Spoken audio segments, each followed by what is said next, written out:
बरेली में एक दिल दहला देने वाली घटना में 8वीं वाहिनी पीएससी के सिपाही रवि कुमार ने अपनी पत्नी की हत्या की साजिश रची।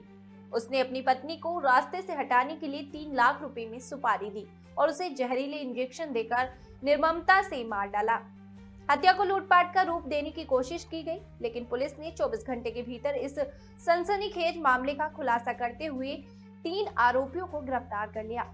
मृतका के पिता जगदीश ने दामाद रवि कुमार पर हत्या का आरोप लगाया। जांच में पता चला कि रवि ने अपनी पत्नी को बोझ समझते हुए भूत प्रेत का बहाना बनाकर झाड़ फूंक कराना शुरू किया और एक अन्य महिला से प्रेम संबंध बना लिया। 22 फरवरी को रवि ने अपनी पत्नी को फरीदापुर में प्लॉट दिखाने के बहाने बुलाया, जहां पहले से मौजूद डेंटर शानू और नर्सिंग असिस्टेंट जतिन ने उसे काबू कर लिया। जतिन ने महिला को 7 जहरीले इंजेक्शन लगाए, जिससे उसकी मौत हो गई। हत्या के बाद आरोपियों ने महिला के गहने निकाल लिए और रवि ने झूठी लूट की सूचना दी। पुलिस ने सीसीटीवी फुटेज और कॉल डिटेल के आधार पर आरोपियों को गिरफ्तार किया और हत्या में इस्तेमाल किए गए सामान बरामद किए। एसपी नॉर्थ बरेली मुकेश चंद्र मिश्रा ने मामले की गंभीरता को देखते हुए कार्रवाई की पुष्टि की है। देखिए, थाना बिथरी चैनपुर के अंतर्गत फरीदापुर चौक के पास एक पीएससी का सिपाही था, रवि जिसका नाम था।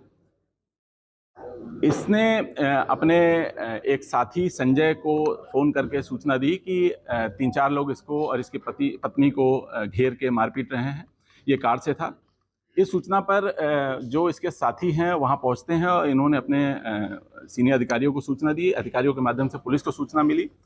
पुलिस मौके पे पहुंचती है तो मौके पे जो इनका वर्जन था उससे कुछ विपरीत तथ्य संज्ञान में आते हैं और जब डॉक्टर से बात करते हैं तो डॉक्टर ने पत्नी को ब्रॉड डेड बताया कि वो मृत्यु हो जाने की अवस्था में अस्पताल लाई गई थी और जो पति एडमिट था उसके भी वाइटल्स सारे नॉर्मल थे, लेकिन वो बात नहीं कर रहा था, जिससे पुलिस को संदेह हुआ।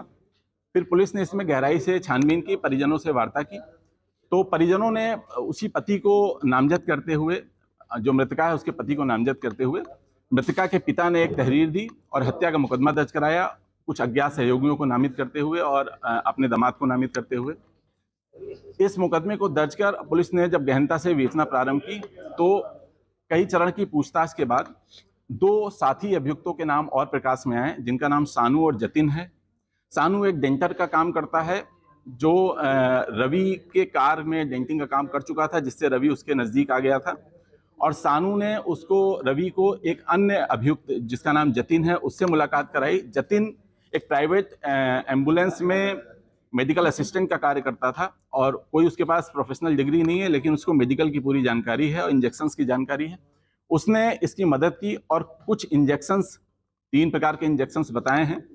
कुल 65 मिलीलीटर इंजेक्शन 7 सिरिंज में भर के और प्लानिंग के तहत इन्होंने प्लाट दिखाने के बहाने उस गाड़ी में बैठकर पीछे से, और सानू ने हाथ पकड़कर और जतिन ने वो 7 इंजेक्शन उसके गले, मृतका के गले और गले के आसपास इंजेक्ट करके उसकी जान ले ली और बाद में पुलिस को भरमाने के लिए उसके कुछ जेवर, जो 2 कुंडल, 2 बाली और 1 मंगलसूत्र है, उतार के और ये दिखाने का प्रयास किया कि ये लूट का प्रयास था, लूट की घटना कारित हुई है।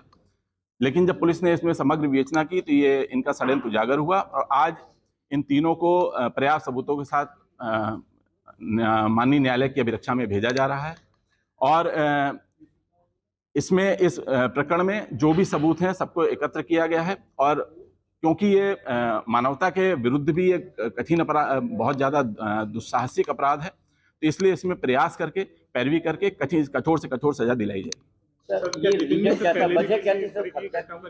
देखिए, हत्या की वजह ये अपनी पत्नी पे इसका जो कहना था कि इसकी पत्नी मानसिक रूप से परेशान रहती थी और उसके ऊपर कोई साया था, जिससे ये तंत्र मंत्र का भी इसने सहारा लिया था। प्रॉपर डॉक्टर को ज़्यादा नहीं दिखाया था। बार बार पूछताछ करने पे इसने ये बताया कि उसके ऊपर ऊपरी साया था, जिससे ये उससे छुटकारा पाना चाहता है, लेकिन सीडीआर एनालिसिस से किसी एक अन्य से भी इसकी वार्ता होना उजागर हुआ है, जिसकी इस घटना में संलिप्तता नहीं है। लेकिन ये इसके मन में ये था कि जब पत्नी से इसको निजात मिल जाएगी तो उसके बाद ये उससे शादी कर लेगा या उसको अपने पास रख लेगा और इसका जीवन यापन पूर्ववत चलता रहेगा।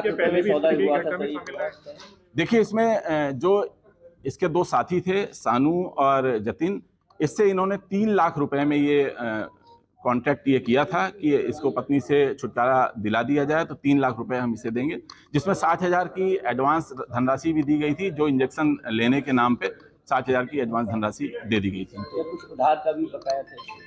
इसमें बता रहे थे कि इसमें कुछ 1 लाख का पहले का लेन देन भी था, और इसी को समाहित करते हुए कुल 3 लाख में बात हुई थी इनकी, और 3 लाख में ये घटना को कारित करने के लिए कॉन्ट्रैक्ट दिया था।